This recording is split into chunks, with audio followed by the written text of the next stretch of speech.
दर्शकवृन्द नमस्कार। कार्यक्रम स्वस्थ जीवनको आजको श्रृङ्खलामा यहाँलाई हार्दिक स्वागत छ। आज पनि हामी स्वास्थ्य सम्बन्धी विभिन्न समस्याका समाधानका उपायहरू लिएर उपस्थित भएका छौँ।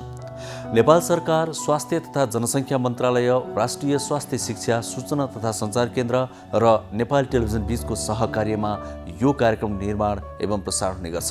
कार्यक्रम एनटिभी प्लस, एनटिभी कोहलपुर र एनटिभी इटाहरीमा दैनिक रूपमा फरक समयमा यहाँहरूले हेर्दै आउनुभएको छ। यसबाहेक विभिन्न सामाजिक सञ्जालहरूमा पनि यो कार्यक्रम प्रस्तुत हुने गर्छ, जुन कुराको विस्तृत जानकारी हामी केही बेरपछि पक्कै पनि प्रदान गर्नेछौँ। दर्शकवृन्द, हामीले समृद्ध नेपाल, सुखी नेपालीको राष्ट्रिय आकांक्षा जुन सङ्गालिरहेका छौँ, त्यसलाई पुरा गर्नको लागि आवश्यक आधारभूत कुराहरूमध्ये स्वास्थ्य अत्यन्तै महत्त्वपूर्ण कुरा हो भन्ने कुरा मनन गरेर यो कार्यक्रम हामीले सुरुवात गरेका हौँ। त्यसो त नेपालको संविधानमा नै स्वास्थ्यलाई मौलिक हकको रूपमा व्यवस्था गरिएको छ। यसको अर्थ हुन्छ हरेक नेपाली नागरिकले कम्तीमा पनि आधारभूत स्वास्थ्य सेवा निःशुल्क पाउनुपर्छ। के पाइरहेका छन् त? छैनन् भने हामी कहाँनिर चुकिरहेका छौँ, कमजोरी कहाँ भइरहेका छन्? कार्यक्रममा हामी यदा त्यो पनि खोज्ने कोसिस गर्छौँ। अर्थात् नीति निर्माण तहका कुरा पनि बेला बेलामा हुने गर्छन्, तर धेरै जसो पनि तपाईँ हाम्रै दैनिक जीवनमा आइरहेका या आउन सक्ने स्वास्थ्य सम्बन्धी विभिन्न समस्याका समाधानका उपायहरू हामी यहाँ प्रस्तुत गर्ने गर्छौँ। हजुर, आज पनि हामीसँग त्यस्तै केही सामग्री रहेका छन्। आउनुहोस् ती सामग्री अर्थात् विषयतिर प्रवेश गरौँ।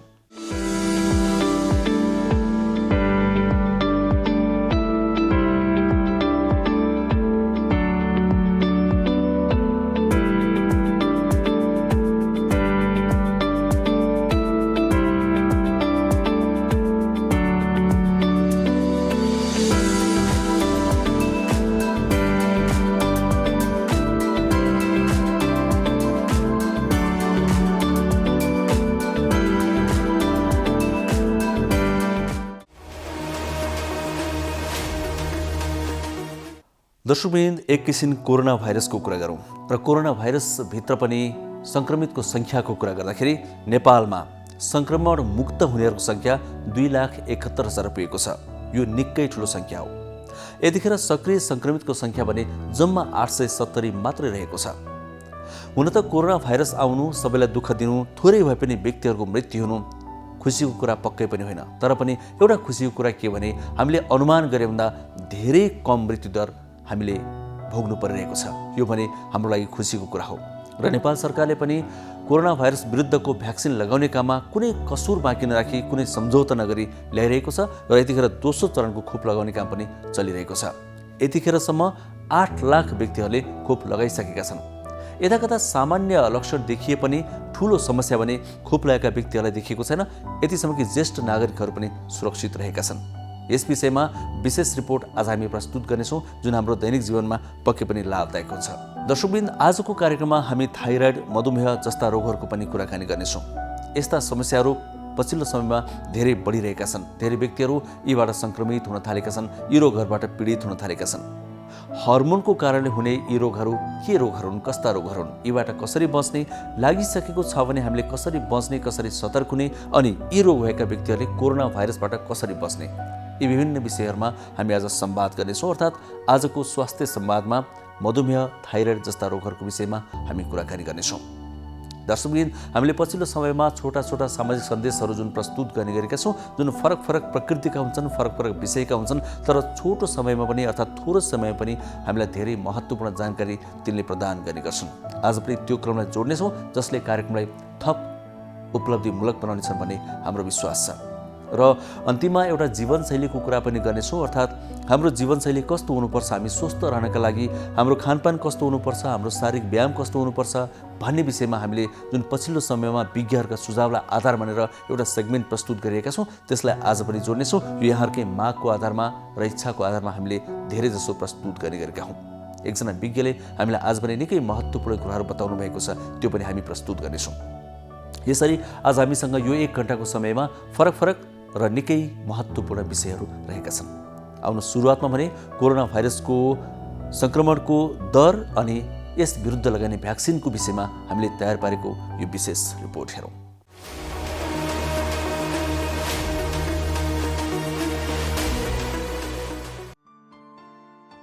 नेपालमा अहिलेसम्म कोरोना सङ्क्रमण मुक्त हुनेको सङ्ख्या 2,71,000 पुगेको छ।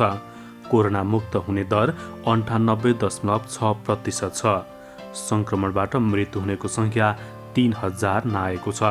अहिले देशभर जम्मा 870 जना सक्रिय संक्रमित छन्। अर्कोतर्फ गत आइतबारदेखि देशभर सुरु भएको दोस्रो चरणको खोप अभियानमा जनसहभागिता उल्लेख्य देखिएको छ।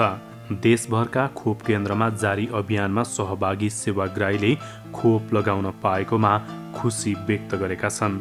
एक दिनमा 2 लाखभन्दा बढी ज्येष्ठ नागरिकले कोरोना भाइरस विरुद्धको खोप लगाएका छन्। दोस्रो चरणको अभियानको 4 दिनमा 8 लाखभन्दा धेरैले खोप लगाइसकेका छन्। हालसम्म खोप लगाएका 8 लाखभन्दा बढी ज्येष्ठ नागरिकहरूमा केहीमा खोपको सामान्य लक्षण देखिए पनि गम्भीर असर देखिएको छैन। सामान्य टाउको दुख्ने, शरीर दुख्ने, खोप लगाएको ठाउँमा दुख्ने सामान्य खालको लक्षण देखिएको छ।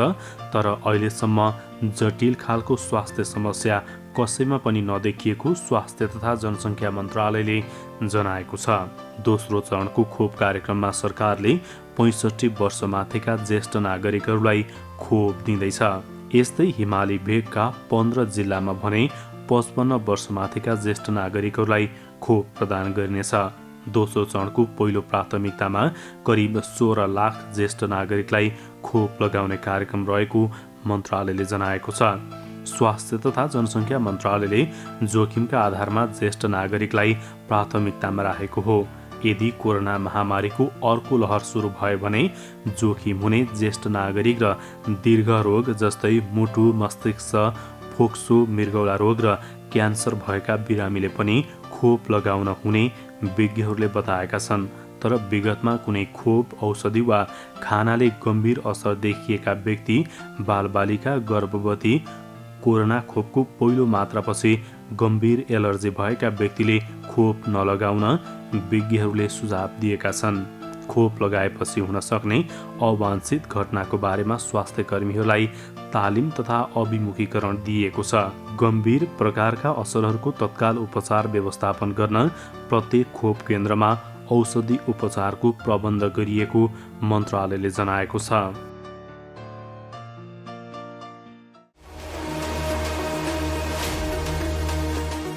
ए सृजना, त किन हिजो अस्ति स्कुल नआएकी हँ? हेर, मेरो त महिनाभरि सुरु भएछ। ए, त्यही भएर पो स्कुल नआएकी? मलाई त पहिला एकदमै डर लागेको थियो। पछि आमाले सम्झाउनु भएपछि बल्ल बुझेँ। अनि स्कुल त आउनु पर्थ्यो नि त। आफूलाई कस्तो लाज लागेको थियो। होइन, के को लाजको कुरा गर्छन् यिनीहरू? केही होइन। सृजना पनि आइछन् त आज। अनि हिजो अस्ति कहाँ गएकी थियौ? खास कुरा उसको महिनावारी सुरु भएर समस्या भएछ मिस। महिनावारी हुनु समस्या होइन, यो त किशोरीहरूमा हुने सामान्य प्राकृतिक कुरा मात्रै हो। सामान्यतया महिनावारी 10 देखि 15 वर्षका किशोरीहरूमा सुरु हुन्छ। यो स्वाभाविक कुरा हो। महिनावारी हुँदाखेरि डराउने, चिन्ता लिने गर्नु हुँदैन। महिनावारी हुँदाखेरि अरू बेला जस्तै स्कुल आउनुपर्छ, तर व्यक्तिगत सरसफाइ भने बढी नै गर्नुपर्छ। महिनावारी भएको समयमा दिनौ नुहाउने, सफा कपडा लगाउने, सफा ठाउँमा सफा बिछौनामा सुत्ने, सफा प्याड लगाउने गर्नुपर्छ। महिनावारी हुँदा घर परिवार सँगै राखेर किशोरीहरूलाई पोसिलो खानेकुरा खुवाउनु पर्छ। हामी यदि बाहिरबाट आएका छौँ भने हामीहरू चाहिँ परीक्षण गर्नुपर्ने हुन्छ। दोस्रो कुरा भनेको यदि हामी बाहिरबाट आएको व्यक्ति को हामी सम्पर्कमा छौँ र यदि ऊ पोजिटिभ भएको छ भने पनि उसको सम्पर्कमा भएका भेटेका मान्छेले चाहिँ हामीले चाहिँ परीक्षण गर्नु पर्यो।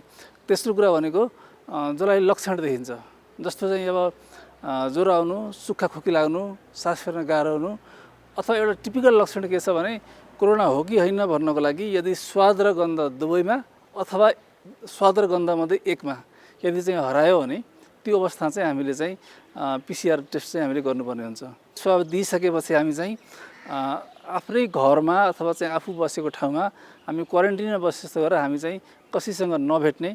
यदि चाहिँ हामी चाहिँ घरबाट बाहिर निस्कन पर्यो भने जस्तो चाहिँ सही तरिकाले चाहिँ मास्क लगाउने, ग्लोभ्स लगाउने, चस्मा लगाउने, अनि त्यसपछि व्यक्तिगत दूरी चाहिँ कायम गर्ने, हात चाहिँ सेनिटाइज गरिरहने, त्यो गरेर चाहिँ हामी चाहिँ रिपोर्ट आउने बेलासम्मको लागि सेल्फ क्वारेन्टाइनमा चाहिँ हामी बस्नुपर्ने हुन्छ।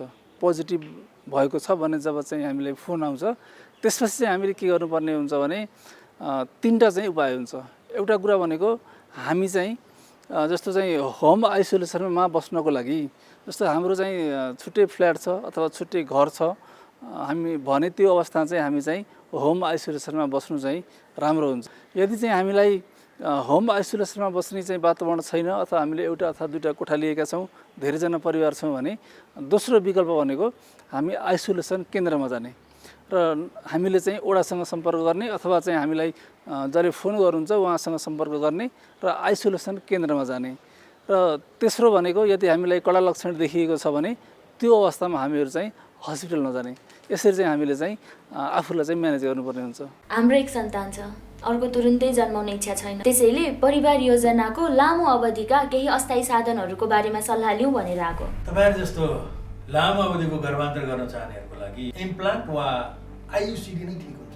अनि यो इम्प्लान्ट आयुसिडी कहाँ कसरी प्रयोग गरिन्छ, कति समय काम गर्छ होला? इम्प्लान्ट चाहिँ महिलाहरूको पाखुराको छाला मुनि राख्ने हो र यो एक पटक राखेपछि 5 वर्षसम्म गर्भ रहँदैन।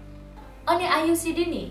आयुसिडी चाहिँ महिलाहरूको पाठेघरमा राखिन्छ र यो एक पटक राखेपछि 12 वर्षसम्म गर्भ रहँदैन। बीचमै सन्तानको रहर भयो भने? यदि तपाईहरुलाई बीचैमा सन्तानको रहर भएमा यी दुवै साधनहरूलाई झिक्न पनि सकिन्छ। अनि यी दुवै अस्थायी साधनहरू कतिको सुरक्षित छन् त?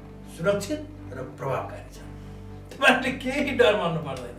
पहिला तपाईहरु सल्लाह गर्नुहोस्, त्यसपछि सेवाको लागि त हामी जहिले आउनुहुन्छ तयार छौँ। नमस्ते, म डाक्टर सरिना राज भण्डारी। म चाहिँ ENT अथवा नाक कान घाँटीको सर्जन र फेसियल प्लास्टिक सर्जन हो। यो चिसोको मौसममा, यो सिजनमा चाहिँ मान्छेहरूलाई चाहिँ थुप्रो प्रब्लमहरू आउँछन्, जस्तै रुगाखोकी, स्निजिङहरू हुने, नाकबाट पानी बग्ने, नाक बन्द हुने, त्यो सँगसँगै घाँटीको प्रब्लमहरू जस्तै घाँटी खसखसाउने, खोकी लाग्ने, सुक्खा खोकी लाग्ने प्रब्लमहरू हुन्छन्। त्यसमाथि अहिले कोभिडको एरा पनि छ। It's a very difficult time. त्यही कारणले गर्दा चाहिँ तपाईहरूले यो मौसममा चाहिँ अभोइड गर्नुपर्ने कुराहरू, चिसो कुराहरू, स्मोकिङ गर्नुहुन्छ भने प्लिज त्यो पनि अलिकति कन्ट्रोल गर्नु अथवा छोड्नु होला।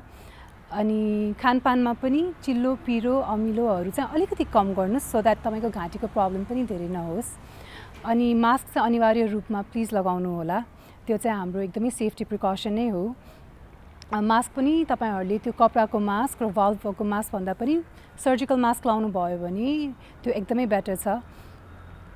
अनि तपाईँको यो रुगाखोकीको लागि चाहिँ अब मोस्ट मान्छेहरूलाई चाहिँ कोभिड नै हो कि भनेर पनि डर लाग्छन्, बट देन यो चाहिँ सिजन एकदमै कमन हो रुगाखोकीको लागि। त्यही कारणले रुगाखोकी नहोस् भनेर तातो पानीको बाफ लिने, मन तातो पानी खाने, नुन पानीले कुल्ला गर्ने, तिनीहरू पनि गर्न सक्नुहुन्छ। But then please stay safe. हजुरहरूलाई कोभिडकै शङ्का छ, त्यसको ज्वरो आइरहेछ, तपाईँहरूलाई नाकबाट स्मेल आएन, खानाको टेस्ट आएन भने तपाईँलाई कोभिड टेस्ट गर्दा पनि केही फरक पर्दैन। नेगेटिभ आयो भने राम्रै हो, पोजिटिभ आयो भने त्यही अनुसार हामी तपाईँहरूको ट्रिटमेन्ट गर्छौँ। बट देन मान्छेहरूलाई चाहिँ यो कोभिडको टेस्ट गर्ने र भनेर मान्छेहरू चाहिँ धेरै तर्सिन्छन् आजकल। त्यस्तो चाहिँ नसोच्नु होला, कोभिड टेस्ट गर्नुभएको पनि राम्रै हो।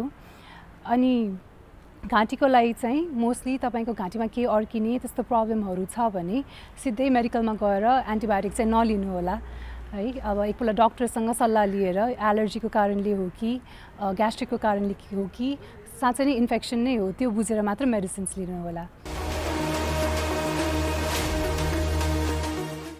दर्शकवृन्द, कार्यक्रम स्वस्थ जीवनमा अब एकैछिन हर्मोनको कारणले हुने विभिन्न रोगहरूको कुरा गरौँ। ती मध्ये पनि थाइराइड अनि मधुमेह हामीले धेरै सुनेका रोगहरू हुन् र नेपालीहरूले धेरै भोगेका रोग पनि हुन्। पछिल्लो समयमा युवावस्थामै पनि त्यस्ता खालका रोगहरू देखिन थालेका छन्। हाम्रो जीवनशैली आदि कारणले पनि हुनसक्छ। जब हर्मोनमा गडबडी हुन्छ तब मानिसको विभिन्न अङ्गहरूमा विभिन्न खालका समस्याहरू आउन थाल्छन्, देखिन थाल्छन्। त्यसो भए हर्मोनमा गडबडी भएको हामीले कसरी थाहा पाउने, नहोस् भनेर सतर्कता कसरी अपनाउने, अनि भइसकेको छ भने कसरी सतर्क रहने, मधुमेह भएका व्यक्तिहरूले के गर्ने के नगर्ने, थाइराइड भएका व्यक्तिहरूले के गर्ने के नगर्ने आदि विषयमा हामी अब एउटा सामग्री प्रस्तुत गर्नेछौँ। फेरि अर्को कुरा दर्शक महानुभावहरू, यतिखेर कोरोना भाइरसको महामारी संसारभरि अझै पनि व्याप्त छ। यस्ता रोगीहरूले यो भ्याक्सिन लगाउनु हुन्छ कि हुँदैन, यो पनि प्रश्न हामीलाई धेरैजनाले सोध्ने गर्नुहुन्छ। त्यस विषयमा पनि हामीले विज्ञसँग प्रश्न गरेका छौँ र उत्तर लिने कोसिस गरेका छौँ। आउनुहोस् एकैछिन यिनै विषय समेटेर हामीले तयार पारेको यो सामग्री हेरौँ, स्वास्थ्य संवाद।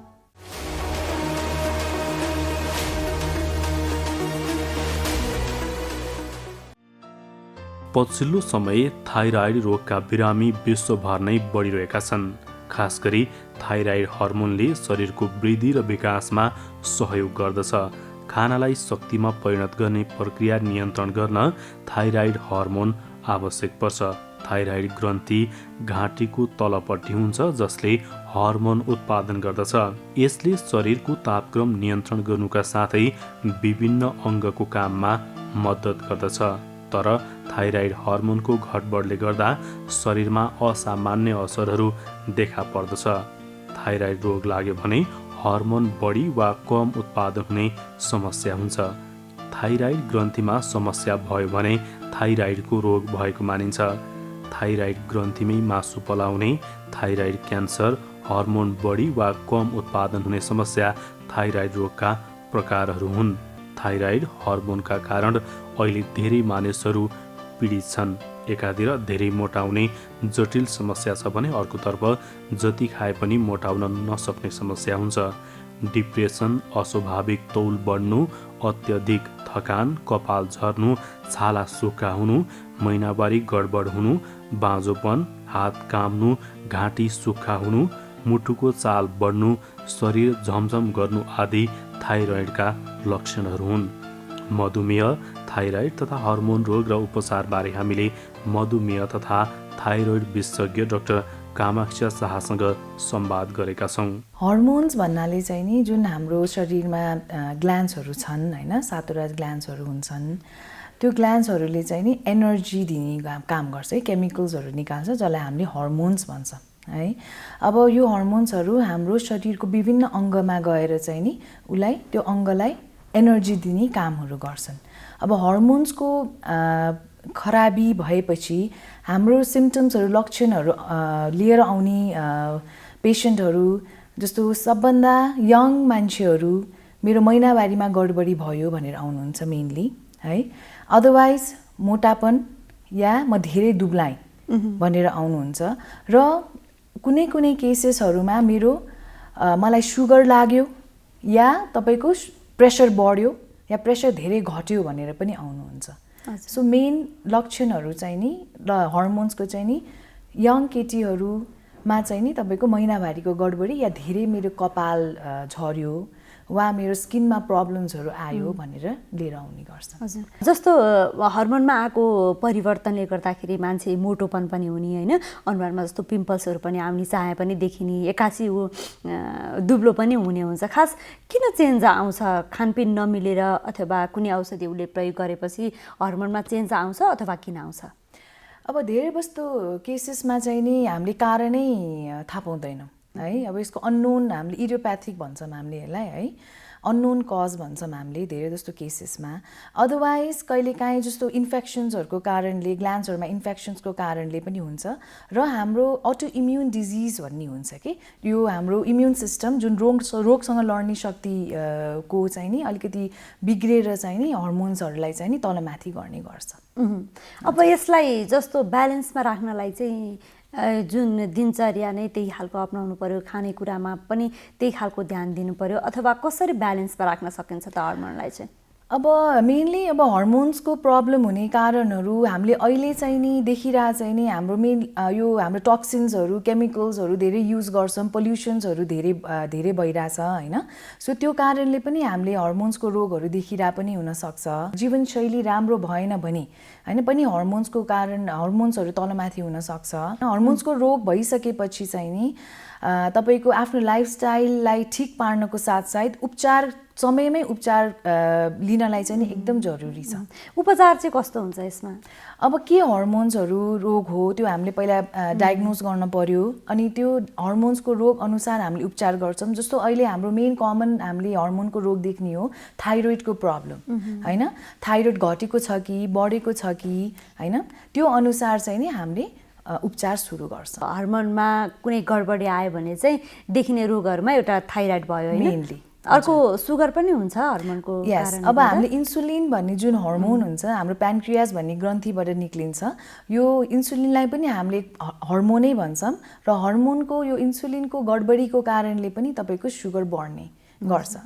हजुर, अब जस्तो हर्मोनको चेन्जेसको कारणले गर्दा थाइरोइड हुने, सुगर हुने कुरा जस्तो यहाँले गरिराख्दा नि, अब यो थाइरोइडको समस्या चाहिँ हर्मोनको कारणले मात्रै हुने हो अर्थात् अन्य कारणले गर्दा पनि थाइरोइड हुन्छ त के छ? अब थाइरोइड भनेको चाहिँ नि के हो भन्दा एउटा ग्रन्थि हो है, जुन चाहिँ नि हाम्रो घाँटीमा हुन्छ। जस्तो हाम्रो मुखमा आँखा हुन्छ, कान छ, हाम्रो नाक छ या हाम्रो मुटु छ हैन, मृगौला छ, त्यस्तै हाम्रो घाँटीमा थाइरोइड भन्ने ग्रन्थि हुन्छ।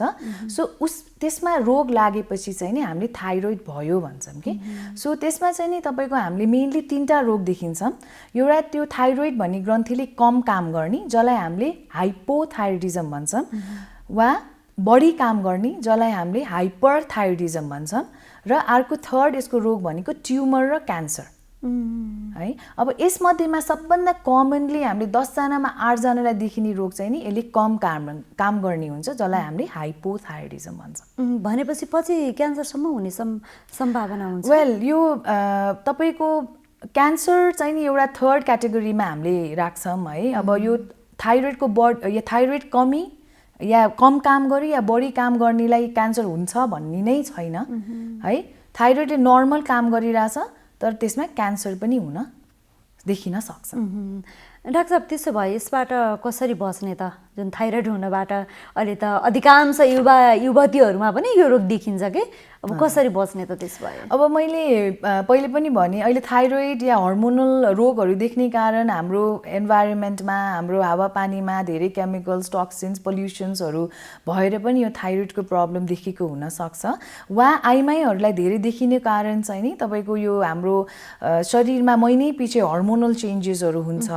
वा आइमाईको तीनटा स्टेजेस अफ देयर लाइफ है, जस्तो तपाईँको प्युबर्टी भन्छौँ, जब यौवन अवस्थामा हामी पुग्छौँ, केटीहरू पुग्छ, वा तपाईँको प्रेग्नेन्सी, वा तपाईँको मेनोपज। यो मेनोपज भनेको महिनावारी रोकिसकेपछि चाहिँ नि हाम्रो शरीरमा, आइमाईको शरीरमा एकदम तपाईँको ड्रास्टिक हर्मोनल चेन्ज हुन्छ कि। सो त्यो अवस्था, त्यो स्टेजमा पनि तपाईँको थाइरोइडहरू हुने चान्सेसहरू धेरै हुन्छ। कुनै पनि रोगबाट बच्नलाई चाहिँ नि आफ्नो जीवनशैली चाहिँ नि तपाईँले हेल्दी राख्नै पर्छ।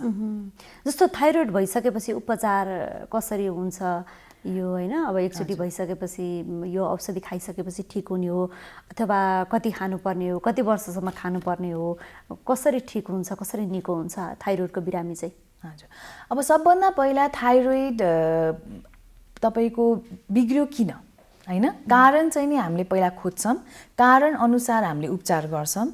युजुअली चाहिँ नि तपाईँको थाइरोइड कम भएको मान्छेहरू, जुन हाइपोथाइरोइडिजम जुन कमनली हामीले देख्छौँ भन्छौँ, त्यो चाहिँ नि तपाईँको लामो समयसम्म नै औषधि चल्ने गर्छ कि। अलमोस्ट लाइक तपाईँको जीवनभरि नै औषधि हामीले चलाउनु पर्छ थाइरोइडको चाहिँ नि कम काम गरेको। जुन बढी काम गर्ने थाइरोइड हुन्छ उसको चाहिँ नि हाम्रो यो जडैबाट निको पार्ने नै हामीसँग तपाईँको उपचार छ, बढी काम गरेको थाइरोइडको।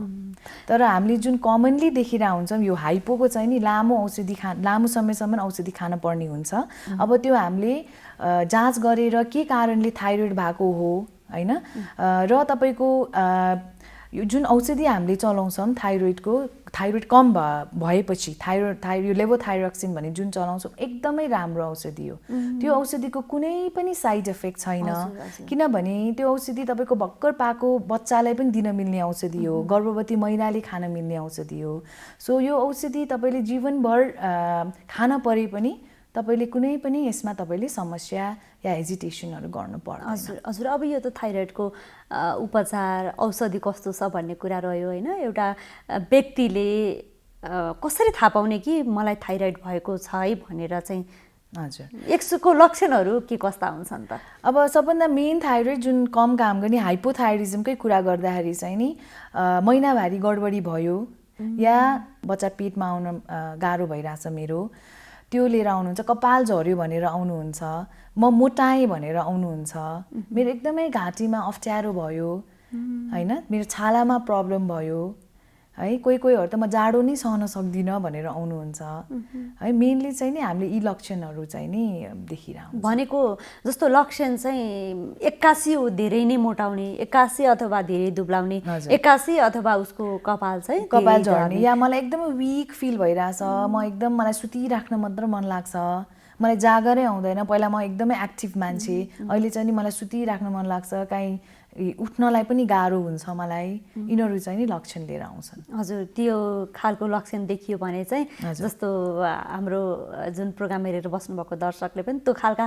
लक्षणहरू देखिए भने चाहिँ एकपल्ट जस्तो स्वास्थ्य कर्मीहरूको परामर्श लिनु पर्यो होइन त्यसो भए थाइरोइड हुन सक्ने सम्भावना देखियो यसमा अब थाइरोइड भइसकेपछि औषधि सेवन गरिसकेपछि पनि कस्तो खानेकुराहरू हामीले खाने के कुरामा बार्ने होइन के छ यसमा चाहिँ अब एकदम राम्रो क्वेसन सोध्नुभयो है मलाई यो खासमा चाहिँ नि यो थाइरोइड भन्ने जुन हामीले अहिले देखिरहेको हुन्छ यो खानाले चाहिँ नि यो इफेक्ट गर्ने रोग होइन है यो यसमा खाना चाहिँ नि बार्नु पर्दैन थाइरोइडको लागि भनेर है जस्तो बन्दा बार्ने कौली बार्ने या दही बार्ने भनेर हामीले सुन्छौँ यो बार्न चाहिँ नि पर्दैन हामीले है यो खानाले इफेक्ट गर्ने रोग होइन है यसमा चाहिँ नि औषधि हामीले जसरी भन्छौँ त्यसरी नियमित खान पर्यो है र हामीले जहिले फलोअपमा बोलाउँछौँ किनकि औषधिको डोज तलमाथिहरू गर्नुपर्छ भइरहेको हुन्छ है किनकि यो रोग हाम्रो कन्ट्रोलमा छैन के है अब जस्तो मैले डायबिटिजको लागि तपाईँहरू जीवनशैली राम्रो गर्नुहोस् खाना राम्रो गर्नुहोस् एक्सर्साइज गर्नुहोस् यो रोगहरू तपाईँको डायबिटिजको औषधिहरू घट्छ भनेर भन्ने गर्छु थाइरोइडको लागि चाहिँ नि यो चाहिँ नि भन्न मिल्दैन है डेफिनेटली वेट वजन बढ्यो भने औषधिको डोज बढ्न सक्छ तर खानपिन तपाईँले यो खाऊ यो नखाऊ भन्ने थाइरोइडको लागि छैन हजुर ढुक्क भएर हामीले स्वस्थ गरेर जुनसुकै खाना खान्छ हेल्दी खाना सबै खाए हजुर अब जस्तो यो हर्मोनको चेन्जको कारणले गर्दाखेरि चाहिँ महिनावारीको समस्या अनि मोटाउने एक्कासी अनि दुब्लाउने फेरि होइन त्यो अप्राकृतिक रूपले दुब्लाउने र कपाल पनि अप्राकृतिक रूपले नै झर्ने होइन यस्तो भयो भने चाहिँ जुन थाइरोइड देखिने भयो यो हर्मोनको कारणले देखिने एउटा थाइरोइड रोग भयो र अर्को जुन सुगर पनि हर्मोन चेन्जेसकै कारणले देखिन्छ भन्ने पनि छ यो चाहिँ खास के हो अब यो सुगर भनेको हामीले दुई प्रकारको हामीले डायबिटिज भन्छौँ एउटा टाइप 1 डायबिटिज र अर्को चाहिँ नि टाइप 2 डायबिटिज भन्छौँ टाइप 1 डायबिटिज चाहिँ नि सानो बच्चा भर्खर जन्मेको बच्चादेखि पनि हामीले देखिन सक्छौँ है भनेको मतलब यो टाइप 1 मा चाहिँ नि जुन प्यानक्रियास भन्ने ग्रन्थीले इन्सुलिन भन्ने हर्मोनै उत्पादन गर्दैन के जसले चाहिँ नि हाम्रो रगतमा सुगर लेभललाई नर्मल राख्ने गर्छ इन्सुलिन भन्ने हर्मोनले तर टाइप 2 मा चाहिँ नि के हुन्छ भने तपाईको इन्सुलिन भन्ने हर्मोन राम्ररी प्यानक्रियास हाम्रो ग्रन्थीले राम्ररी उत्पादन गरिरहेको हुन्छ तर त्यो इन्सुलिनले राम्ररी काम गर्दैन जे काम गर्न पर्ने हो त्यो काम गर्दैन त्यो काम नगर्नको कारण चाहिँ नि हाम्रो जीवनशैली तपाईको ठिक नभएको कारणले है उसले चाहिँ नि मैले अघि भने इन्सुलिनले हाम्रो रगतबाट तपाईको खाना जुन खाना खान्छौँ त्योबाट हाम्रो शरीरलाई खुवाउँछ त्यो चाहिँ नि यो इन्सुलिनले गर्न सक्दैन हजुर है सो त्यसको लागि चाहिँ नि कि त बोसो धेरै भएर गर्न सक्दैन हैन सो त्यसको लागि चाहिँ नि तपाईले आफ्नो जीवनशैलीमा ध्यान राख्न पर्ने हुनुपर्छ है जस्तो बोसोहरू जुन धेरै बोसोहरू तपाईको खानेकुरा नखाने हैन तपाईको एक्सर्साइज गर्ने आफ्नो वजनहरू घटाउने है कतिपय केसेसमा त हामीले औषधि तपाईले आफ्नो जीवनशैलीमा तपाईले वजनहरू घटायो भने जीवनशैलीमा ध्यान राख्यो भने त औषधि नै तपाईको चलाउनु पर्दैन वा औषधि तपाईको इनिशियली चलाएको छ भने औषधि नै बन्द भएको छ हजुर अब यो पछि इन्सुलिनको जुन कमीको कारणले गर्दा त्यसले काम नगर्दा सुगर देखिन्छ भन्ने कुरा सुरुमा डाक्टर साहबले भन्नुभएको थियो जन्मिँदै पनि सुगर हुन्छ आजभोलि धेरै नै पहिलाको भन्दा सुनिन्छ पनि हैन यो जन्मिँदै देखिने सुगर र पछि एउटा एज भइसकेपछि देखिने सुगर रोगमा चाहिँ के फरक छ त यसमा चाहिँ अब जस्तो हामीले जन्मिने बित्तिकै देखिने सानो बच्चाहरूलाई देखिनेहरूको चाहिँ नि तपाईको इन्सुलिन उत्पादन नभएपछि हामीले जीवनभरि उहाँलाई बाहिरबाट इन्सुलिन दिनुपर्छ जन्मिँदै सुगर भएर जन्मेको जुन शिशुहरूलाई तपाईको जीवनभरि नै इन्सुलिन उहाँले लिनुपर्छ जुन टाइप 2 भयो जुन अलिकति तपाईको 20 अहिले त हामीले 22 इयर्स पछि नै पनि देखिरहेछौँ यो टाइप 2 डायबिटिज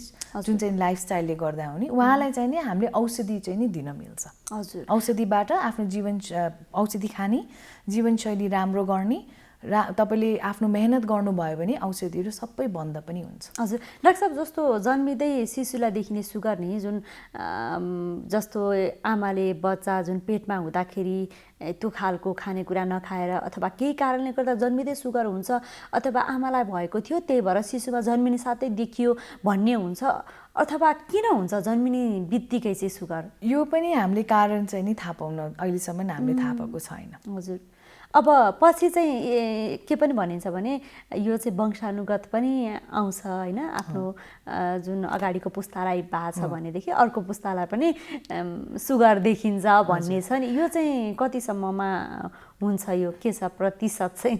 हजुर, अब यो स्पेसली हामीले जुन टाइप 2 डायबिटिज इन्सुलिन उत्पादन हुने भन्ने जुन हाम्रो शरीरले उत्पादन नर्मली गरिरहेछ त्यो टाइप 2 डायबिटिजमा चाहिँ नि हामीले यो वंशानुगत भन्ने चाहिँ नि हामीले देख्ने गर्छौँ। तर अब अहिले हामीले के देखिरहेछौँ, यो वंशानुगत चाहिँ नि कारण फर्स्ट कारण हाम्रो 15-20 वर्ष अगाडि थियो। अब अहिले मेन कारण हाम्रो सुगर हुने कारण तपाईँको लाइफस्टाइलै हो। किनभने अहिले हामी सबैजना काममा बिजी छौँ, खाने टाइम छैन, एक्सर्साइज गर्ने टाइम छैन होइन। अब त्यो कारणले पनि मेनली हामीले डायबिटिज देखेको कारण, र अर्को कारण स्ट्रेस, टेन्सन होइन, त्यो कारणले पनि हामीले यो डायबिटिज अहिले देखिरह हुन्छ। वंशानुगत पनि छ, प्लस तपाईँको लाइफस्टाइल पनि राम्रो छैन भने त तपाईँको 99% सुगर हुने चान्सेस धेरै छ।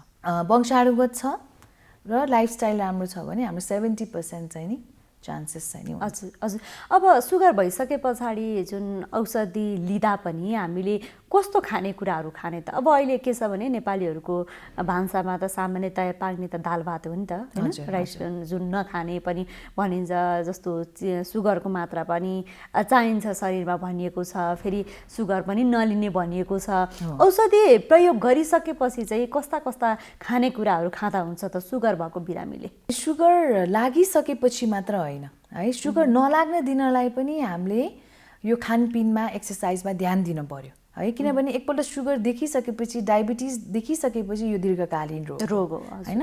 सो लागिसकेपछि र नलाग्न दिनलाई पनि तपाईँकोले 3टा कुरामा ध्यान दिन पर्यो है। एउटा फर्स्ट हो खाना।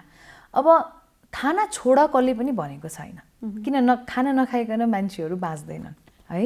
तर पौष्टिक आहार जस्तो हामीले घरमा ल्याएर पाक्ने चामल, आलु, मासु, अन्डा, फलफुल यिनीहरू तपाईँले अनुशासनमा बसेर खानुहोस्, सबै खानुहोस् है। तर यो जुन फ्याक्ट्रीमा बनेको जस्तो बट्टाको जुस, कोक, फ्यान्टा यस्तो मिठाईहरू, अहिले सुगर फ्री मिठाईहरू पनि यिनीहरू इट्स नट हेल्दी है। सुगर फ्री मिठाईहरू हरेक खानेकुराहरू आएको छ डाक्टर साहब यो सुगर फ्री भनेर चाहिँ। फेरि अब यसमा अब तपाईँको यो सुगर फ्री मिठाईहरू, सुगर फ्री बिस्किट्सहरूमा तपाईँको सुगर्सहरू अब उनीहरूले हालेकै हुन्छ है। यो बट्टाको जुस, कोक, फ्यान्टा, यो मिठाई, जेरी, लालमोहनहरू सुगर फ्रीमा पनि यिनीहरू सुगरहरू कन्टेनिङ खानाहरू नै हो है। यिनीहरू रिफाइन्ड सुगरै यिनीहरूले प्रयोग गरेको हुन्छ है। त्यो भयो। अर्को तपाईँको तारेको भुटेको चिजहरू चाहिँ नि तपाईँले नखाँदा राम्रो। तर जुन हामीले घरमा ल्याएर पाक्ने पौष्टिक आहार जस्तो चामल भयो, यिनीहरू तपाईँले जुनसुकै चामल खाए पनि आफ्नो वेट अनुसार, हाइट अनुसार तपाईँले खाने दिनमा होइन। तपाईँको आलु नखाऊ कसले पनि भनेको छैन है। त्यही आलुमा यति राम्रो पौष्टिक आहार हुन्छ, तर त्यही आलुलाई तपाईँले तारेर तपाईँले 10 टुक्रा खायो भने त्यही शरीरलाई नराम्रो गर्छ। 3-4 टुक्रा तरकारीमा मिसाएर खानुहोस्, केही फरक गर्दैन होइन। दिनको एउटा फल खाने गर्ने, अन्डा दिनको एउटा खाए हुन्छ। माछा मासु पनि तपाईँले हप्ता दिनमा 1-2 पल्ट चिल्लो नगरिकन खाँदा केही फरक पर्दैन होइन। यी कुराहरू चाहिँ नि खाना भनेको खाने, तर अनुशासनमा बसेर खानु पर्यो होइन, र ठिक खाना खानु पर्यो। भनिसकेपछि सुगर भएको बिरामीले जसले औषधि पनि प्रयोग गर्नुभएको छ, उहाँ बिरामीले चाहिँ जस्तो भात खाँदा पनि भयो, आलु खाँदा पनि भयो, र यो चिनीको मात्रा चाहिँ कसरी? अब यस्तो हो कि यस्तो हो, अब हाम्रो शरीरलाई 35% कार्बोहाइड्रेट चाहिन्छ कि दिनमा है। 15% फ्याट चाहिन्छ र 10% तपाईँको प्रोटिन चाहिन्छ सो तपाईँले कार्बोहाइड्रेटहरू यो चिनीहरू भनेको जस्तो तपाईँको यो फ्याक्ट्रीमा बनेको चिनीहरू रिफाइन्ड सुगर खान पर्ने नेसेसरी छैन नि। जस्तो तपाईँलाई चिनी खान पर्यो भने तपाईँले सक्खरहरू थोरै खाँदा हुन्छ, इभन हनीहरू जुन गुलियो नेचुरल सुगर्सहरू हुन्छ त्यो खाँदा हुन्छ कि। अब तपाईँको कतिले मान्छेले मलाई केरा खान हुन्छ भनेर सोध्नुहुन्छ। अब यस्तो फ्रुट्सहरूमा तपाईँको नेचुरल सुगर्सहरू हुन्छ कि, सो त्यो नेचुरल सुगर्सहरू चाहिँ नि प्रयोग गर्दा राम्रो हुन्छ यो रिफाइन्ड सुगर फ्याक्ट्रीमा बनेको सुगर्सहरू भन्दा। हजुर, अब त्यो जुन अरू स्वस्थ व्यक्तिले खाने र सुगर लागेको व्यक्तिले खाँदा जुन फलफुलमा नेचुरल सुगर हुन्छ भन्दा पनि त्यसको पनि मात्रा मिलाएर खानु पर्ला नि के छ त्यसमा चाहिँ? अब जस्तो तपाईँको सुगर भएको र नभएको मैले अघि पनि भने सुगर नभएको मान्छेले पनि सुगर भएको मान्छे जस्तो गरेर खान पर्यो कि। नर्मली हाम्रो जुन खानामा चाहिँ नि कार्बोहाइड्रेट पनि हुन पर्यो, फ्याट पनि हुन पर्यो, प्रोटिन जुन हाम्रो शरीरलाई चाहिन्छ त्यो सबै कुरा हुन पर्यो, तर अनुशासनमा मिलाएर तपाईँको अमाउन्ट मिलाएर खानु पर्यो हैन। हजुर, अब यो सुगरका बिरामीलाई चाहिँ जस्तो सुगर देखिनेलाई चाहिँ धेरैलाई फेरि प्रेसर पनि देखिन्छ भन्छन् हैन। यो म्याक्सिमम प्रायलाई नै देखिने हुन्छ सुगर भएकोलाई प्रेसर अनिवार्य रूपमा देखिने चाहिँ नेसेसरी छैन, तर तपाईँको सुगर धेरै नै बढी छ भने चाहिँ नि त्यो तपाईँको रगतको चाप नै हो प्रेसर भनेको, त्यो चाहिँ नि बढ्न सक्छ। सुगरले गर्दाखेरि पनि तपाईँको कोलेस्ट्रोल पनि ल्याउन सक्छ, प्रेसर पनि ल्याउन सक्छ, कोलेस्ट्रोलले गर्दाखेरि प्रेसर पनि ल्याउन सक्छ, सुगर पनि ल्याउन सक्छ। सो यो तीनटा रोग चाहिँ नि जीवनशैली नमिलेर नै हुने रोगहरू। हजुर, अब यो त खानपिन हामीले कस्तो खालको खाने भन्ने कुरा भयो। अब जीवनशैलीको मध्येमा त एउटा खानपिन पनि पर्छ र अर्को व्यायाम कस्तो खालको वर्कहरू हामीले गर्ने यो व्यस्त जिन्दगीमा भन्ने पनि हुन्छ। विशेष गरी सुगर भएका बिरामीहरूले चाहिँ अब खाने कुन कुन कुराहरू खाने भन्ने कुरा रह्यो र हामीले व्यायाम कस्तो खालको गर्ने के छ यसमा चाहिँ? 30 देखि 45 मिनट तपाईँले एक्सर्साइज गरे पुग्छ दिनमा है। तर के हुन्छ भने तपाईँको सुगर शरीरबाट पग्लिनलाई, बोसो शरीरबाट पग्लिनलाई वा तपाईँको मोटापन घटाउनलाई यो मुटुको धड्कन चाहिँ नि बढ्ने एक्सर्साइज गर्नुपर्छ कि, जसलाई हामीले कार्डियक एक्सर्साइज भन्छ है। जस्तो मुटुको चाप बढेपछि के हुन्छ भने हाम्रो शरीरबाट बोसो र सुगर पग्लिने गर्छ र वजन घट्ने गर्छ। सो मुटुको चाप बढ्ने एक्सर्साइज जस्तो फास्ट वकिङ, तपाईँको रनिङ, साइक्लिङ, स्विमिङ, ब्याडमिन्टन खेल्ने हैन, स्विमिङ गर्ने, डान्सिङ हैन, यिनीहरू चाहिँ नि एक्सर्साइजहरू चाहिँ नि 30 देखि 45 मिनट गरे पुग्छ। भनेको आफ्नो वेट चाहिँ मेन्टेन गर्नुपर्ने रहेछ हैन? एकदम। हजुर, अब अहिले जुन कोरोना भाइरस विरुद्धको जुन खोप पनि आइराखेको छ, यो सुगर प्रेसरका बिरामीले लगाउन मिल्ने नमिल्ने हैन, एउटा भ्रम पनि छ कि मलाई चाहिँ अब रोगहरू छ मैले लगाउने हो कि लगाउने होइन भनेर एउटा कन्फ्युजमा पनि हुनुहुन्छ। खास कस्तो कस्तो व्यक्तिहरूले यो लगाउन मिल्छ के छ? हाम्रो अब सुगर भएको पेसेन्टहरूले वा थाइरोइड भएको पेसेन्टहरू सबैले यो खोप चाहिँ नडराइकन लगाउनु भयो हुन्छ है। यस्तो कुनै पनि तपाईँको यो रिसर्चले देखाएको छैन कि सुगर भएको मान्छेलाई यो खोप नलगाउनु हुने, एकदम सेफ खोप छ। म सबैलाई अनुरोध के गर्न चाहन्छु भने यो खोप चाहिँ नि सबैले तपाईँको विदाउट एनी हेजिटेसन चाहिँ नि लगाइदिनु होला। भनेको दीर्घरोगीहरू सबैजनाले यसमा सबैले निर्धक्क साथ लगाउँदा भयो हैन। अब जस्तो कोरोना खोप लगाइसकेपछि कति धेरैलाई ज्वरो आउने हैन, अनि टाउको दुख्ने, जिउ भारी हुने भन्ने पनि छ र स्वयं मलाई पनि भयो त्यो हैन। त्यस पछाडि हामीले के जुन सिटामल खान सक्छौँ अथवा के गर्न सक्छौँ त्यस पछाडि गाह्रो भयो भने चाहिँ? कोरोना भाइरसको खोप मात्र होइन, जुनै पनि हामी सानो आफ्नो बच्चालाई पनि जब खोप लाउन जान्छौँ त्यहाँ स्वास्थ्य कर्मीले भन्नुहुन्छ होला कि तपाईँको बच्चालाई केही गरी ज्वरो आयो या केही धेरै रोयो भने तपाईँले निको खुवाइदिनु या सिटामल खुवाइदिनु भनेर भन्नुहुन्छ। सो यो कुनै पनि भ्याक्सिनको चाहिँ नि तपाईँको यो साइड इफेक्ट, यो माइनर साइड इफेक्ट जस्तो ज्वरो आउने, अलिअलि जिउ दुख्ने, यो तपाईँको यो खोप लागेको ठाउँमा चाहिँ नि तपाईँको पेन हुने हैन, यिनीहरू चाहिँ नि माइनर साइड इफेक्ट हो। त्यो केही गरी देखा परिहाल्यो भने चाहिँ नि सिटामल तपाईँले खाइदिनुहोस्, यो ठिक हुन्छ। भनेको खोप लाउँदैमा ज्वरो आयो भने, जिउ दुख्यो भने चाहिँ डराउनु पर्दैन। हजुर। अब हामी जस्तो सुरु नैदेखिबाट जुन हर्मोनकै कुरा गरिरहेका थियौँ होइन, हर्मोनमा चेन्जेस भयो भने जस्तो थाइरोइड हुने, सुगर हुने, महिनावारीको जुन समस्याहरू देखा पर्ने भन्ने कुरा, अन्य कुन कुन रोगहरू हुनसक्छ? अब हाम्रो सबभन्दा रोगहरूमा तपाईँको यो प्रोल्याक्टिन भन्ने हर्मोन्सहरू हुन्छ जुन हाम्रो यो पिट्युटरी ग्ल्यान्ड भन्ने यो मास्टर ग्ल्यान्ड हुन्छ हाम्रो ब्रेनको तल है, यो त्यसमा चाहिँ नि तपाईँको त्यो बढी उत्पादन भयो भने पनि तपाईँको यो महिनावारीमा गडबडी हुने, बच्चाहरू पेटमा आउन गाह्रो हुने, सो यिनीहरू चाहिँ नि तपाईँको रेयर डिजिजेसहरू हो, तर हामीले चाहिँ नि फेला चाहिँ नि पार्छौँ। बच्चा पेटमा आउनलाई गाह्रो भयो वा महिनावारीमा गडबडी भयो होइन, कसैलाई चाहिँ नि तपाईँको यो हाम्रो ब्रेस्टबाट डिस्चार्जहरू मिल्कहरू पनि निक्लिने गर्छ कि है, त्यो चाहिँ अहिले कमनली हामीले देखिरहेको छौँ पाइरहेछौँ कि अहिले। सो त्यो हुने बित्तिकै तपाईँले आफ्नो यो एन्डोक्राइनोलोजिस्टसँग चाहिँ नि परामर्श लिइहाल्नु होला, किनकि एउटा सानो औषधि खाएपछि तपाईँको यो रोगहरू निको हुने गर्छ कि है। हामीसँग राम्रो औषधिहरू छन्, सानो औषधिले नै तपाईँको अपरेसनहरूतिर केही जानु पर्दैन कि।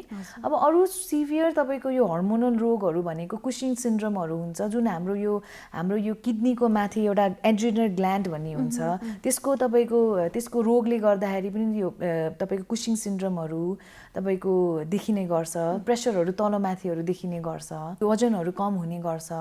त्यो रोगहरू केही छ भने पनि एन्डोक्राइनोलोजिस्टको चाहिँ नि परामर्श लिँदा राम्रो हुन्छ तपाईँहरूलाई।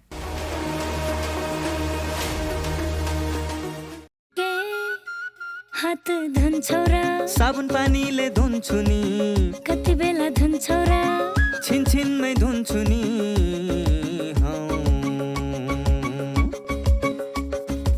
घरमा पस्दा अफिस पस्दा सधैँ धुन्छु हात, कोरोनालाई यसै गरी भगाइदिन्छु म त, घरमा पस्दा अफिस पस्दा सधैँ धुन्छु हात, कोरोनालाई यसै गरी भगाइदिन्छु म त, भान्सा छिर्नु अगाडि खाना खानु अगाडि जहाँ त्यही छोएपछि हातले छोपी खोकेपछि, हात धुन्छौ र साबुन पानीले धुन्छु नि, कति बेला धुन्छौ र छिनछिनमै धुन्छु नि। कोरोनाबाट बच्ने 3 उपायहरू: व्यक्ति बीच 2 मिटर टाढा बस्ने, घरबाट बाहिर निस्कँदा मास्क लगाउने र बेला बेलामा साबुन पानीले मिची 20 सेकेन्डसम्म हात धुने। कोरोनाबाट आफू पनि बचौँ र अरूलाई पनि बचाउँ। नमस्ते, म डाक्टर निपुञ्ज श्रेष्ठ, बालरोग विशेषज्ञ। अहिले यो कोभिड-19 इन्फेक्सनको जुन एउटा महामारी जुन सुरु भएको छ, यसमा चाहिँ बालबालिकाहरू पनि उत्तिमै जोखिममा छन्। हामीले बालबालिकाहरूलाई यो कोभिड इन्फेक्सनबाट जोगाउनु धेरै जरुरी देखिन्छ। अब बालबालिकालाई जोगाउनको लागि हामीले जुन ठुलो मान्छेहरूको लागि भन्छौँ त्यस्तै नै हो। मास्कको प्रपर युज हुनु पर्यो, हात टाइममा धोइराख्नु पर्यो, ह्यान्ड सेनिटाइजरहरू युज गरिराख्नु पर्यो, सोसियल डिस्टेन्स मेन्टेन गर्नु पर्यो, बच्चाहरू बाहिर गएर अरूसँग धेरै घुलमिल हुनु भएन, घरमै बसिराख्नु पर्यो। यति हामीले गऱ्यौँ भने हामीले बालबालिकाहरूलाई पनि यो कोभिड-19 को इन्फेक्सनबाट बचाउन सक्छौँ। यो भन्दै बच्चाहरू जब घरमा हुन्छन् उसलाई घरमा चाहिँ एउटा ह्याप्पी इन्भाइरोमेन्ट पनि हामीले राखिदिनु पर्यो। बुवा आमाले बच्चालाई के गरेर खुसी राख्न सकिन्छ हैन, उसको इन्ट्रेस्ट के छ, म्युजिक गर्न चाहन्छ कि आर्ट गर्न चाहन्छ कि कुनै खेल घरभित्रै खेल्न चाहन्छ कि, त्यो सबमा बुवा आमा पनि इन्भल्भ भएर उसलाई चाहिँ खुसी राख्न सक्नुभयो भने उसलाई यो सिनारियो जुन अहिले कोभिड सिनारियो छ त्यसबाट हामी सुरक्षित राख्न सक्छौँ र उसको मानसिक र शारीरिक विकासमा पनि हामी मद्दत गर्न सक्छौँ जस्तो चाहिँ हामीलाई लाग्छ।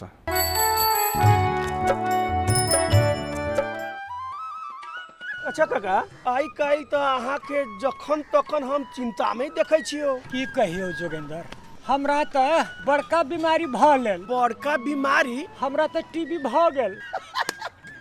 ई कोनो बड़का बीमारी नहीं छै, इलाज केला पर आसानी से ठीक भइल जाय वाला बीमारी भेल छै। अखन टीबी पता लगाय के लेल खकार जांच सुविधा आ खाय वाला दवाई देश भर निःशुल्क मिल रहे छै। टीबी के दवाई खैला पर हम पहले जगह तंदुरुस्त भऽ जेबै। नियमित रूप से दवाई खैला से पहले जखन स्वस्थ और तंदुरुस्त भ जबै। 2 हफ्ता वा वैसे बेसी समय धरि खोखी हैब, साँझ का बुखार बढ़ जाब, भोजन नहीं रुचब, शरीर दुबराइत जाब सन लक्षण टीबी अर्थात क्षय रोगक भ सकै छै। क्षय रोगी के घृणा नै स्नेह करी। नमस्कार, म डाक्टर धर्मागत भट्टराई, म एक पेडियाट्रिक इम्युनोलोजिस्ट हुँ। अहिले विश्वभरि नै कोभिड-19 को महामारी चलिरहेको छ। यस्तो बेलामा कोभिड सङ्क्रमित व्यक्तिहरूमा अलिकति यो नयाँ बिमारीको कारणले गर्दा स्ट्रेसफुल डेजहरू होम आइसोलेसनमा कटाउनु पर्ने कन्डिसन भएको हुनाले होम आइसोलेसनमा के कुरामा ध्यान दिनुपर्छ भन्ने कुरामा सामान्य 2-4 वटा पोइन्ट्सहरू म बताउने छु। कोभिड सङ्क्रमण भइसके पछाडि एकदमै सघन लक्षणहरू आइसकेको छ भने त अस्पताल नै बस्नु जरुरी हुन्छ। यदि सघन सिम्टमहरू आएको छैन भने सघन सिम्टमहरूमा एकदमै पर्सिस्टेन्ट लगातार ज्वरो आइरहने र श्वास प्रश्वासमा समस्या हुने नै सबभन्दा प्रमुख लक्षणहरू हुन्। यो लक्षणहरू छैनन् भने हामी स्टेबल कन्डिसनमा छौँ भने घरमै होम आइसोलेसन बस्न सक्छौँ। तर होम आइसोलेसनमा बस्दाखेरि केही कुराहरूमा अत्यन्तै ध्यान पुर्याउन जरुरी हुन्छ। यदि सम्भव भएसम्म तपाईँले आफ्ना शरीरका भाइटल साइनहरू चेक गर्न जरुरी हुन्छ। सबभन्दा पहिलो भनेको टेम्परेचर। तपाईँले टेम्परेचर नापिरहनु पर्यो र एउटा पल्स अक्सिमिटरबाट तपाईँको शरीरमा अक्सिजनको स्याचुरेसन कति छ भनेर सानो यो सिम्पल हामी सबैले आफ्नो घरमा चेक गर्न सकिने एउटा सामान्य उपकरणबाट चेक गर्न सकिन्छ। यो चाहिँ चेक गर्न सकियो। दोस्रो भनेको तपाईँको आफ्नो जीवनशैलीमा सामान्य स्वास्थ्यमा दिनुपर्ने ध्यान पुर्याउनु पर्ने कुराहरू हुन्छ। त्यसमा सबभन्दा पहिलो कुरा भनेको तपाईँले प्रशस्त झोल कुराहरू प्लेन्टी अफ फ्लुइड्स झोल कुराहरू खानुपर्छ। यसमा झोल कुराको साथसाथै सन्तुलित आहार पनि खान जरुरी पर्छ। र दोस्रो कुरा भनेको त्यो बेलामा हाम्रो शरीर अत्यन्तै कमजोर भएको हुन्छ, शरीरमा थकान महसुस हुन्छ र मसलहरूमा पेन पनि हुने हुँदा त्यति बेला हामीले पूर्ण रूपमा अगाउने त्यति बेला टेस्ट लस हुन्छ। हाम्रो गन्ध र टेस्ट त्यति धेरै नपाउने कन्डिसन भएको हुनसक्छ। त्यो भए बावजुद पनि हामीले भोजनमा केही कमी ल्याउनु हुँदैन। फ्लुइड यो झोल पदार्थ र भोजन प्रशस्त रूपमा गरिरहनु पर्यो। हाम्रो शरीरको भाइटल साइन्सहरू लिइरहनु पर्यो, भाइटल साइन्सहरू चेक गरिरहनु पर्यो र त्यो सँगसँगै हाम्रो शरीरमा पहिला नभएको कुनै नयाँ साइन्स लक्षणहरू कुनै र्यासहरू अथवा नयाँ जस्तो ज्वरो आउने त्यस्तो प्रकारको कुनै साइन सिम्टम आएको छ कि छैन भनेर हामीले ध्यान दिनु पर्यो। यो बाहेक हामीले दैनिक रूपमा स्वस्थ जीवनशैली अपनाउनुको लागि जे गर्न सकिन्छ त्यो सबै हामीले गर्न सकिने भयो। यदि हामीमा पटक्कै लक्षण छैन भने हामीले व्यायाम पनि गर्न सकिन्छ। तर हाम्रो शरीरमा फ्याटिक छ, हाम्रोमा मायल्जिया छ भने त्यस्तो अवस्थामा त्यसले गर्दा प्रतिकूल असर पार्न सक्छ। त्यस्तो बेलामा हाम्रो शरीरले जति टोलरेट गर्न सक्छ त्यति मात्रै हामीले चाहिँ व्यायाम गर्नुपर्ने हुन्छ। र यस्तो बेलामा हामीले यो चाहिँ हाम्रो आफ्नो शरीरलाई बचाउने कुरा गऱ्यौँ भने त्यति बेला होम आइसोलेसनमा हामी हाम्रो शरीरमा कोरोना भाइरस भइरहने भएको कारणले गर्दाखेरि हामीबाट अरू कुनै व्यक्ति सङ्क्रमित हुन नदिनलाई त्यसमा एकदमै ध्यान पुर्याउनु पर्यो। सामाजिक दूरी कायम गर्नु पर्यो र आफूले युज गरेका शौचालयहरू घरको अरू सदस्यहरूलाई युज गर्न दिनु भएन। त्यसले गर्दा सङ्क्रमण फैलिन सक्ने सम्भावना हुन्छ। यति कुरा अपनाइयो भने चाहिँ हामीले आफूमा भएको सङ्क्रमण अरूमा फैलनबाट बचाउन सकिन्छ। यसबाट हाम्रो व्यक्तिगत सुरक्षा पनि हुने भयो र हाम्रो परिवारका अरू सदस्यहरू यसबाट सङ्क्रमण हुनबाट बच्ने भए। यति कुरा हामीले ध्यान पुर्याउन सकियो भने हाम्रो होम आइसोलेसनको जुन अवधि छ त्यो चाहिँ सजिलोसँग कटाउन सकिन्छ भन्ने लाग्छ। दर्शकवृन्द, फेरि पनि स्वागत छ कार्यक्रममा। हामी स्वस्थ जीवनमा छौँ। NTV plus, NTV Kohalpur, NTV इटारमा यहाँहरूले यो कार्यक्रम दैनिक रूपमा फरक समयमा हेर्दै आउनुभएको छ। अब एकैछिन जीवनशैलीको कुरा गरौँ। हामी कस्तो खानेकुरा खान्छौँ, कति खान्छौँ, कसरी खान्छौँ, अनि हामी कति आराम गर्छौँ, कसरी आराम गर्छौँ, हाम्रो काम गर्ने शैली के छ, हामी शारीरिक व्यायाम गर्छौँ कि गर्दैनौँ, यतिसम्म कि हामी कस्तो सोच राख्छौँ, हाम्रो सोच कस्तो हुने गर्छ, हामी आफूलाई आराम दिन्छौँ कि दिँदैनौँ, यी विभिन्न कुराहरू जुन दैनिक जीवनमा हामी आत्मसात गरिरहेका हुन्छौँ तिनले हाम्रो रोग बढाउने या घटाउने कुरा निर्धारण गरिरहेका हुन्छन्। विज्ञहरूले यो कुरा भन्दै आएका छन्। अर्थात् हामी निरोगी हुने या स्वस्थ हुने या रोग लागिसकेको छ भने छिटो निको हुने या नहुने यो चाहिँ हाम्रो जीवनशैलीले नै निर्भर गर्छ भनेर विज्ञहरूले भन्दै आएका छन्। त्यसो भए हामीले कस्तो जीवनशैली अपनाउनुपर्छ रोग भगाउनका लागि? रोग लागेको छ भने पनि त्यसको असर कम गराउनका लागि, लामो जीवन बाँच्नका लागि। हो, यसै विषयमा हामीले विभिन्न विज्ञहरूसँग कुराकानी गरेर एउटा सेगमेन्ट प्रस्तुत गर्ने गरेका छौँ। मेरो जीवनशैली अब एकैछिन आज पनि त्यही प्रस्तुत गर्ने प्रयास गर्दैछु।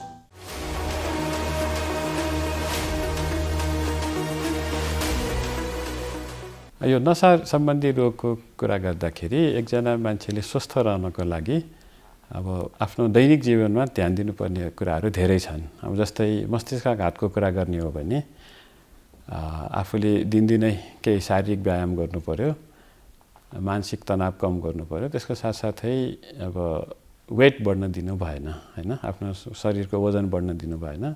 यदि आफ्नो रक्तचापको र यो मधुमेहको समस्या छ भने त्यसको चाहिँ समय समयमा परीक्षण गरी त्यसलाई नियन्त्रण गर्ने उपायहरू अपनाउनु पर्ने हुन्छ। त्यो बाहेक अरू सामान्य नशा सम्बन्धी नशाको स्वास्थ्यको लागि चाहिँ हामीले दैनिक जीवनमा बढी ध्यान दिनुपर्ने हुन्छ। जस्तै कि बिहानको खाना नछोड्ने, है। अब उठ्न ढिलो भयो भनेर चाहिँ एकैचोटि काममा गइ नहाल्ने। अब बिहानको ब्रेकफास्ट भनौँ न, त्यो चाहिँ अनिवार्य रूपमा खाने। अनि अरू खाना पनि, अरू समयको खाना पनि ठिक समयमा खाने।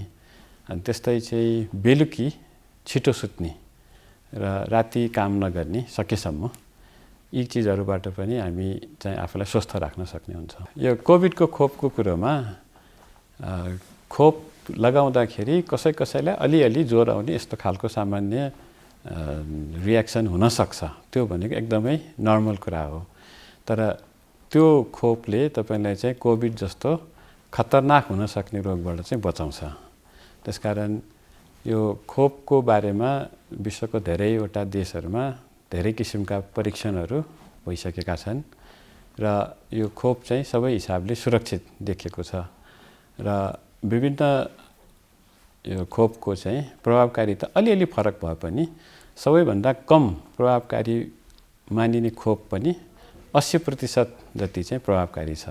त्यसकारण चाहिँ छिटो खोप लगाएर आफूलाई कोभिडबाट सुरक्षित राख्नु नै बुद्धिमानी हुनेछ।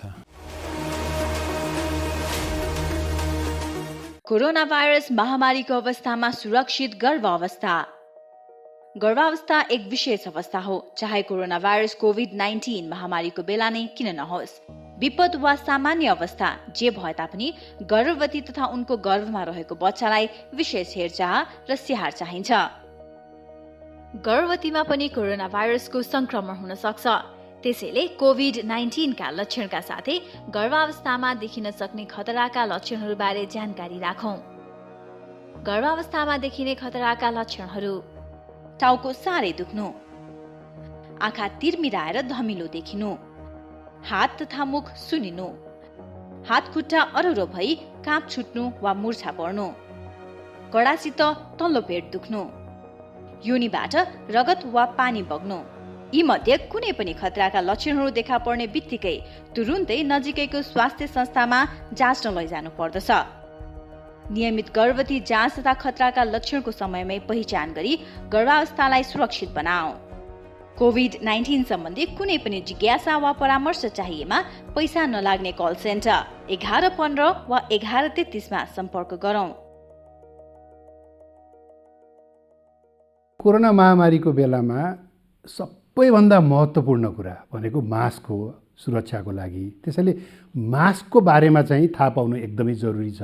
अहिले धेरैले मास्कको प्रयोग गरिरहनु भएको छ, तर जतिले प्रयोग गरिरहनु भएको छ उहाँहरूले पनि यो राम्रो तरिकासँग प्रयोग नगरिरहेको अवस्था छ। त्यसैले मैले अहिले मास्कको बारेमा यो कसरी यसलाई सही तरिकाले प्रयोग गर्ने भन्ने बारेमा यहाँहरूलाई म केही कुराहरू बताउन चाहन्छु। मास्क मोटामोटी रूपमा हामीले 3 प्रकारका अहिले देखिराखेका छौँ। पहिलो प्रकार भनेको यो N95 मास्क छ। यो N95 मास्क भनेको यस्तो प्रकारको छ। यो N95 मास्कमा पनि 2 प्रकारको छ। एउटा यस्तो भल्भ भएको छ, यहाँ यस्तो भल्भ छ यसमा, र अर्को थरीमा चाहिँ भल्भ छैन। त्यसैले यो N95 मास्कमा भल्भ भएको र भल्भ नभएको गरी 2 प्रकारको छ। र अर्को यो सर्जिकल मास्क छ। यो सर्जिकल मास्क सबैभन्दा धेरै प्रयोग भइरहेको यो सर्जिकल मास्क हो। र तेस्रो चाहिँ कपडाले बनाएको, घरमै कपडाले बनाएको मास्क छ। अब यो मास्क लगाउँदाखेरि हामीले के कुरा थाहा पाउनुपर्छ भने अब यसलाई राम्रोसँग नाक र मुख छोपिने गरी लगाउनुपर्छ।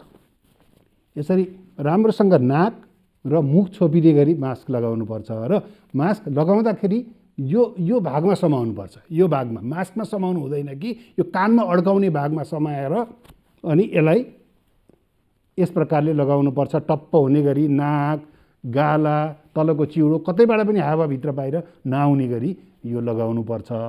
र अहिले फुकाल्दाखेरि पनि यो पछाडिपट्टि कानको पछाडि फुकालेर यसरी फुकाल्नुपर्छ। र मास्क लगाउँदाखेरि र फुकाल्दाखेरि हात चाहिँ धुनुपर्छ। यो जरुरी छ कि हातले चाहिँ मास्कलाई छुन हुँदैन। यो पहिलो कुरो हो। दोस्रो कुरो, अब यो मास्क अब कहिलेसम्म लगाइरहने, यो आज लगाउने भोलि पर्सि कहिलेसम्म लगाउन मिल्छ भन्दाखेरि यो N95 मास्क बलियो छ, यसलाई तपाईँले पुनः प्रयोग गर्न सक्नुहुन्छ। यो महँगो पनि छ, यो स्वास्थ्य कर्मीहरूले प्रयोग गर्नुहोस् भनेर हामीले धेरै जस्तो जोड दिइराखेका छौँ।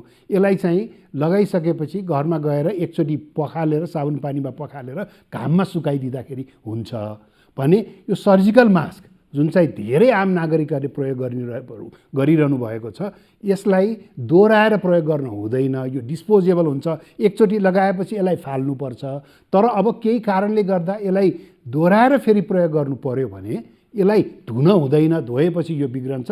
यसलाई घाममा सुकाइदिनु भयो, राम्रोसँग घामको किरणमा सुकाइदिनु भयो भने त्यो फेरि यसलाई प्रयोग गर्न सकिन्छ। कम्तीमा यसलाई 1 घन्टादेखि 2 घन्टा चाहिँ घाममा सुकाउनुपर्छ।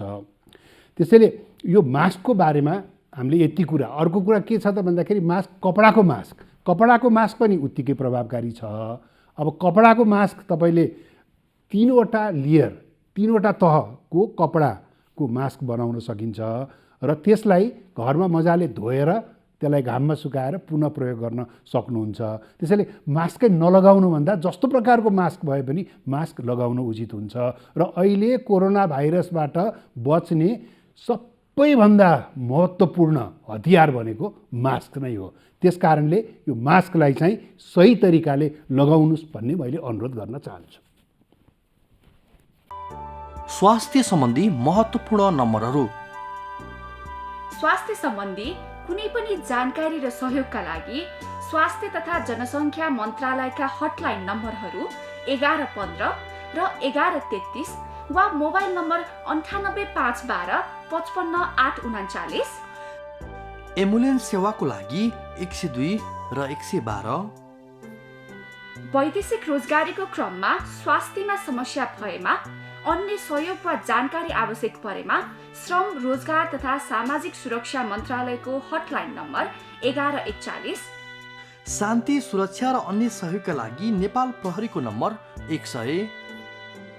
सशस्त्र प्रहरी बलको नम्बर 1114। रगत आवश्यक परेमा ब्लड बैंकको नम्बर 01 42 25 344। दर्शकवृन्द, कार्यक्रमबाट हामीले अब एकैछिनमा बिदा माग्नुपर्छ किनभने 1 घण्टाको समय सकिने आँटेको छ। हामीले यो कार्यक्रम NTV plus, NTV Kohalpur, NTV इटारीका पर्दाहरूमा दैनिक रूपमा प्रस्तुत गरिरहेका छौँ फरक फरक समयमा। यसबाहेक विभिन्न सामाजिक सञ्जालहरूमा पनि यहाँले हेर्न सक्नुहुन्छ। जस्तै उदाहरणको लागि युट्युब, नेपाल टेलिभिजनको मोबाइल एप्लिकेसन, त्यसै गरी वेबसाइट आदिमा पनि हेर्न सक्नुहुन्छ। फेसबुक पेज जुन नेपाल टेलिभिजनको रहेको छ त्यसमा त हरेक दिन साँझ 5 देखि 6 बजेसम्म कार्यक्रम लाइभ नै पनि प्रस्तुत गर्ने गर्छौँ हामी। यहाँलाई यो कार्यक्रम कस्तो लाग्छ सल्लाह, प्रतिक्रिया, सुझाव पठाउन नबिर्सनुहोला। ती हाम्रा मार्गदर्शक हुन्। अर्को कुरा, यहाँहरूका पनि स्वास्थ्य सम्बन्धी कुनै जिज्ञासा छन् या प्रश्न छन् भने हामीलाई पठाउन सक्नुहुन्छ। तिनलाई आधार मान्दै हामी विभिन्न विषय र विज्ञहरू छनौट गर्नेछौँ अनि यहाँ प्रस्तुत गर्नेछौँ। त्यसको लागि यहाँले टेलिफोन गर्दा पनि हुन्छ, SMS गर्दा पनि हुन्छ, भाइबर गर्दा पनि हुन्छ, इमेल गर्दा पनि हुन्छ। सम्पूर्ण जानकारी हामीले स्क्रिनमा देखाइरहेका छौँ। भोलि आजकै समयमा भेटौँला। आजलाई छुट्टिन्छौँ। त्योभन्दा अगाडि भनिहाल्छौँ, फेरि पनि स्वास्थ्यमा हेलचेक्राइ नगरौँ किनभने यो आफ्नै लागि हो। कोरोना भाइरस विरुद्धको खोप त आयो, लगाइँदैछ, तर पनि हामीले हेलचेक्राइ गर्ने बेला भने भएको छैन। सतर्कता अझै पनि अपनाऊ। जिन्दगी रहे मात्रै अरू सबै कुरा रहन्छ। भोलि भेटौँला। हस्त नमस्ते।